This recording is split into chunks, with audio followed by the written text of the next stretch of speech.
Salam Bapak Ibu, saudara-saudari yang dikasihi Yesus dan yang saya kasih. Kita sekarang sudah sampai di Kecamatan Julok. Ya, ini Polsek Julok dan kabupatennya adalah Aceh Timur. Sebelum kita sampai kemari, ya, kita lebih dulu mewawancarai Direktur Narkoba Sumatera Utara, namanya Pak Kombes Pol Robert Da Costa, ya. Jadi sekarang kami sudah di Aceh, tapi sebelum ke Aceh, sehari sebelum saya ke Aceh, saya mewawancarai Kombes Pol Robert Da Costa yang adalah Direktur Narkoba Polda Sumut. Saksikan videonya. Oke.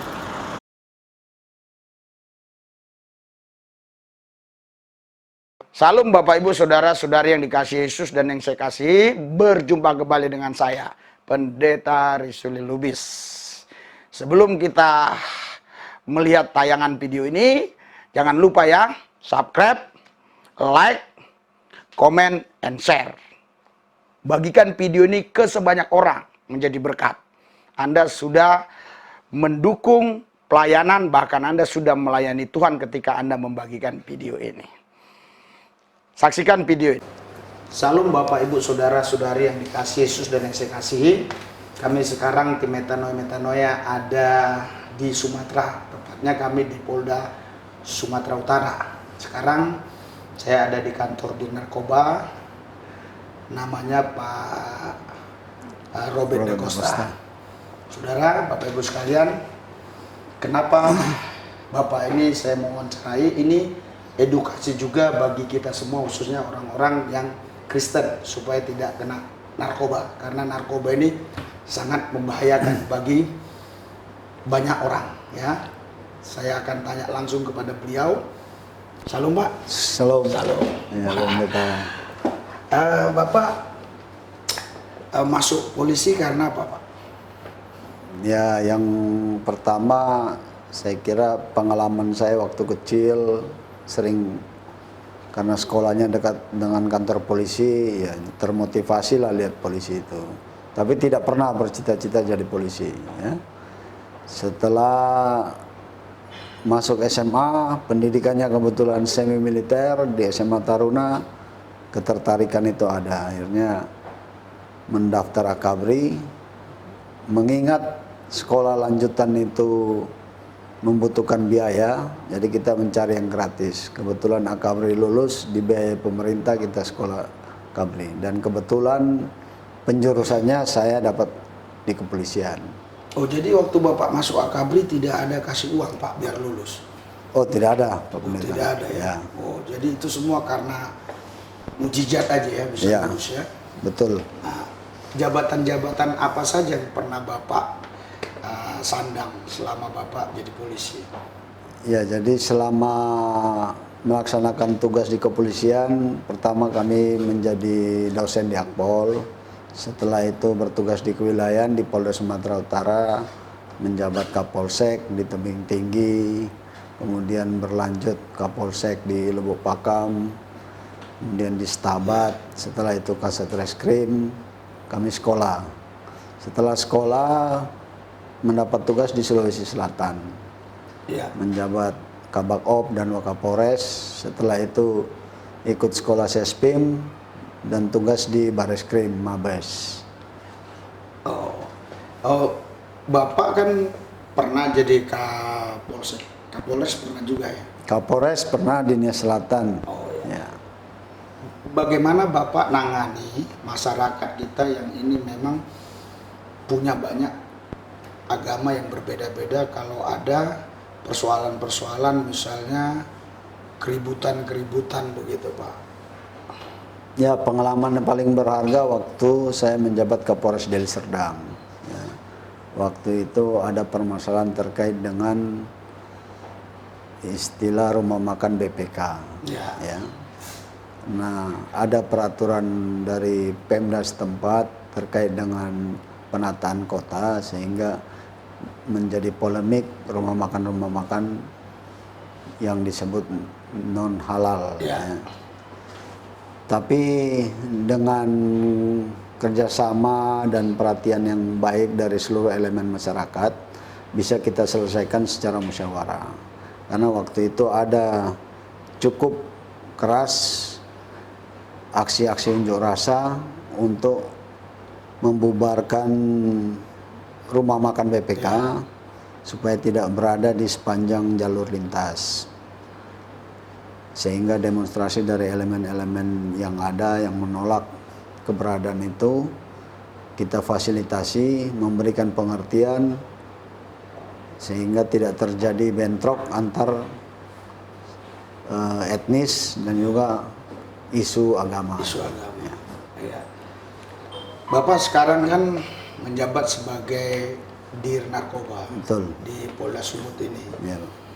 Terus sudah sejauh mana yang bisa diambil tindakan untuk menghabisi ataupun mempersempit ruang gerak narkoba ini, Pak? Ya, jadi saya kira untuk skup Indonesia, narkoba ini sudah keadaan darurat, ya. Terutama di Sumatera Utara yang saat ini menjadi nomor 1 di seluruh provinsi di Indonesia. Ini menjadi tanggung jawab kita semua, tidak hanya kepolisian. Kalau kami dari pihak kepolisian lebih banyak melakukan penegakan hukum dan juga dari BNN melaksanakan upaya-upaya pencegahan, sosialisasi. Jadi selama kurang lebih 5 bulan saya menjabat, sudah cukup banyak pengungkapan kasus yang dilakukan baik dari direktorat maupun juga dari jajaran Polrestabes Medan maupun jajaran Polres-Polres di wilayah Sumatera Utara. Yang perlu kita pahami bahwa bahaya narkoba ini tidak hanya menyasar kepada satu kelompok tertentu aja, tapi sudah menyasar ke semua elemen masyarakat dan sampai ke pedesaan. Oleh karena itu perlu masyarakat ketahui dengan bahaya narkoba yang ada ini perlu adanya komitmen dan kerjasama dari masyarakat untuk mengatakan tidak terhadap narkoba. Saya kira itu, Pak Pendeta. Kalau visi misi Bapak ke depan ini khusus sebagai Direktur Narkoba, apa ke depan ini khusus untuk Sumatera Utara ini? Ya, sebagaimana kebijakan pimpinan Bapak Kapolda menginstruksikan bahwa tidak ada kompromi terhadap pelaku peredaran narkoba.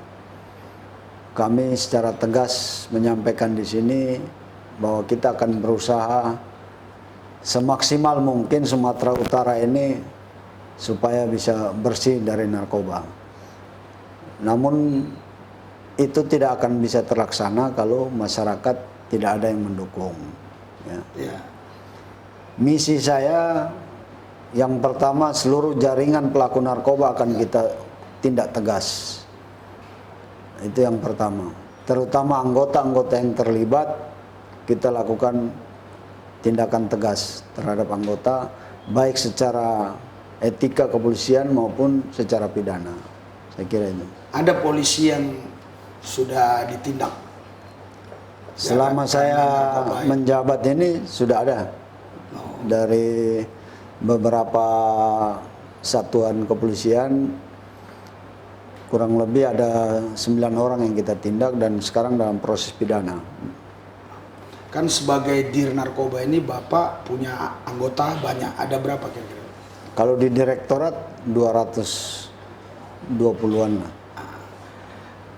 Anggota ini tentu kan punya agama yang berbeda-beda nih. Ya, karena di Indonesia kan agama itu semua dilindungi konstitusi.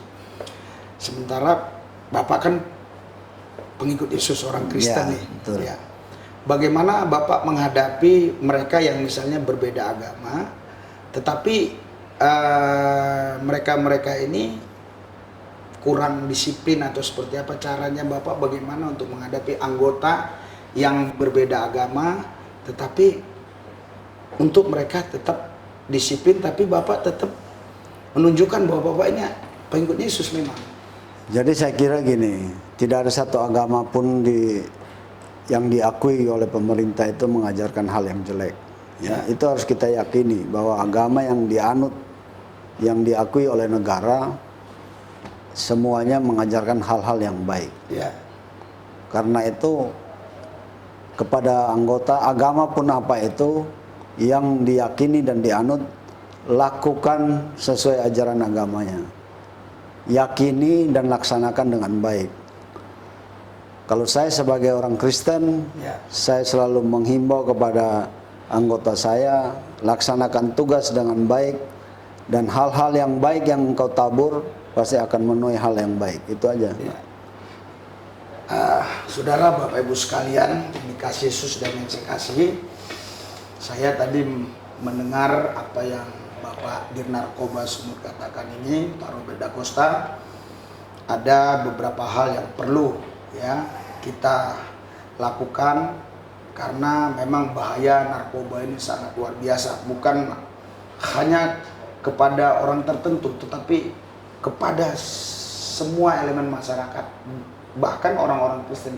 Ada kadang juga yang udah melayani Tuhan masih bisa pakai narkoba, saudara. Saudara, kita coba dengar pesan-pesan Bapak ini, bagaimana bahayanya narkoba itu. Kasih closing statement Pak buat semua pemirsa Pak. Ya. Baik, rekan-rekan pemirsa, saya sangat berterima kasih hari ini kedatangan Pak Pendeta Lubis. Kami pernah bertemu di Papua Barat dan hari ini ketemu dengan beliau di Sumatera Utara. Ini bukan suatu kebetulan, tapi ini ada rencana Tuhan. Amin.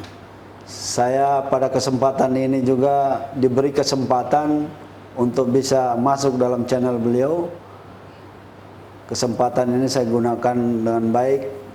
Buat seluruh pemirsa, mari kita satukan hati, genggam tangan, bekerja sama untuk Indonesia yang lebih baik. Kita harus katakan tidak terhadap narkoba, karena narkoba sangat merusak terhadap generasi penerus bangsa kita. Saya kira itu Pak. Terima kasih.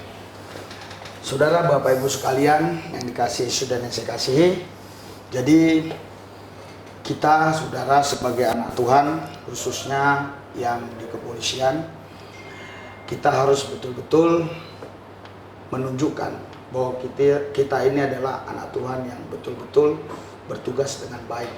Ya, saya sudah dengar kesaksian yang lain-lain dari Bapak ini. Beliau ini betul-betul karena kerja, beliau ini bisa diangkat sekarang menjadi dir narkoba di Polda Sumut ini. Jadi rekan-rekanku yang di kepolisian, mari kita bekerja dengan baik. Tunjukkan kepada dunia bahwa kita adalah garam dunia dan terang dunia. Mari kita berdoa. Tuhan Yesus, hamba berdoa buat semua pemirsa khususnya yang sudah subscribe, biar mereka tidak main-main dengan narkoba. Mereka betul-betul stop narkoba. Bagi yang sudah terkena narkoba, lepaskan dalam nama Yesus. Bagi yang belum, Tuhan Yesus jamah, jangan coba-coba mereka ingin mencicipi sedikit pun. Karena kami tahu bahwa narkoba ini membahayakan. Karena tubuh kami adalah bait Allah, tidak boleh dirusak oleh narkoba.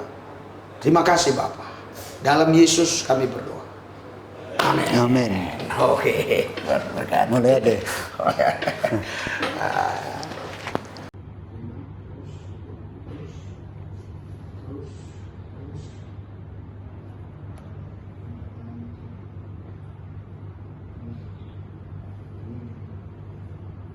Roh Kudus bawa kami untuk menikmati kerajaan. Bawa untuk menikmati. Ikuti doa saya. Tuhan Yesus, Engkaulah Tuhan Allah. Masa depanku, hartaku, kepastian. Dalam Yesus, aku dipelihara, dijagai, dilindungi. Di dalam Dia, saya cakap menanggung segala perkara. Bersama Yesus, saya lakukan perkara-perkara. Terima kasih. Dalam Yesus saya terima. Terima kasih. Dalam Yesus saya berdoa. Jadilah kehendak di bumi seperti